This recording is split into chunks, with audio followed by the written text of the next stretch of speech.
Call 866-329-2WIN to meet trainers, jockeys, and watch solid horses on the track. And welcome back. We are back here at Saratoga with Rosie Napravnik. Time to take a look at this afternoon's Schuylerville Stakes, the traditional opening day stake for the 2-year-old fillies. And Rosie, you've got a mount in here that looks like a really interesting filly. Back at the end of May, you rode her in her career debut.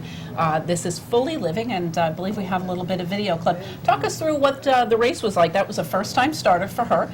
And tell us a little bit about what it's like riding first-time starters, and how this filly in particular was behaving on the track.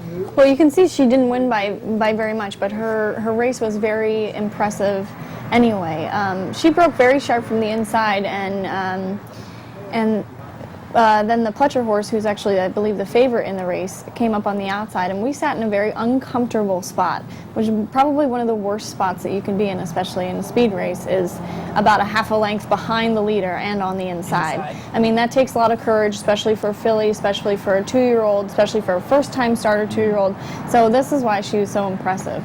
And she came in and she fought right down to the end of the wire and stuck her nose in front. And I've been really excited to get her back into the races, because I can't imagine how much she'll improve off of that race. I feel like she's going to really move forward.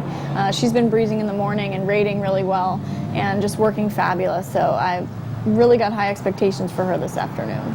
Well, this was as we're watching the race, all through the race, and it often just watching races, you see them come off of the turn in that position where the outside horse has about a half a length advantage. They often have the momentum. It's not very typical to see that inside horse, especially first-time starter, 2-year-old filly, come back like that. Very, very game effort for her.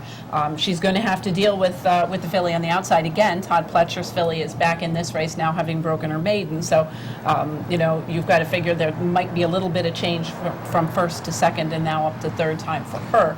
But so you say she's training very well. Yeah, and it's great to see that the filly that we beat came back and ran very impressively. So and she's been, my filly, Fully Living, she's been, schooled well and rated well, and she's a little versatile, and obviously she's cooperated in that race and really showed a lot of heart. So it should be a good race today, and it's a very tough race. There's a lot of good competition in there, so yes. Which I'm sure is always to be expected at Saratoga. Yeah, in the Saratoga Stakes, and the thing is too, when you look through the riders in there, everybody's going to have a top rider, so everybody obviously is going to be on their game. But I think that she looks like a very, very solid filly off a game debut. Now, Rosie, one other horse we wanted to ask you about. We're going to skip tomorrow. We're going to look ahead to Sunday in the Sanford. You're on Burn Identity. The Sanford, kind of the male version of the Schuylerville for 2-year-old colts and geldings on Sunday. He won by about a pole last time out. You certainly got to be excited riding him for Kelly Breen. Yeah, another one, coming off of the Belmont meet, one of the horses I've been looking forward to getting back on. He ran excellent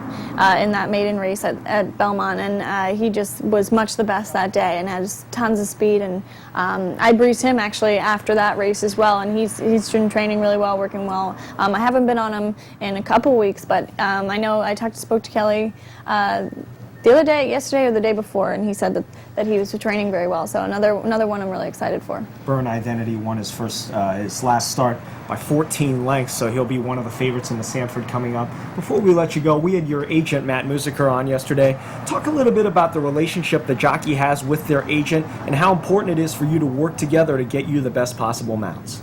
Well, most of it is left up to Matt. His responsibility to get me on the live horses and in the right spots. But we do have to communicate if there's a horse that maybe ran better than it looked like on paper, or maybe better than it looked like in the race. If we had some trouble, I'll let him know. I really think this horse is going to move forward off that race, or maybe the other way around when the horse didn't run as well. But he does a great job, and we worked well together, so it's a good match.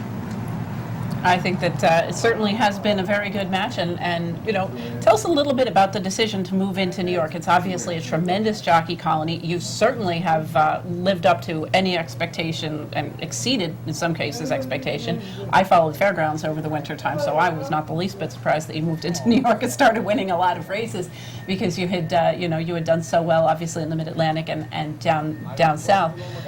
But tell us a little bit about what it's like to make that big jump. I mean, it's kind kind of a, maybe a minor league to major league jump, and it has undone a number of pretty good riders.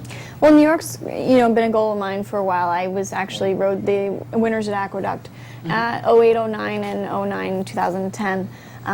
And coming in the Aqueduct was a good way and very intentional way to sort of get my feet wet in here, get to know some of the trainers, let them get to know me, and ride some winners for everybody.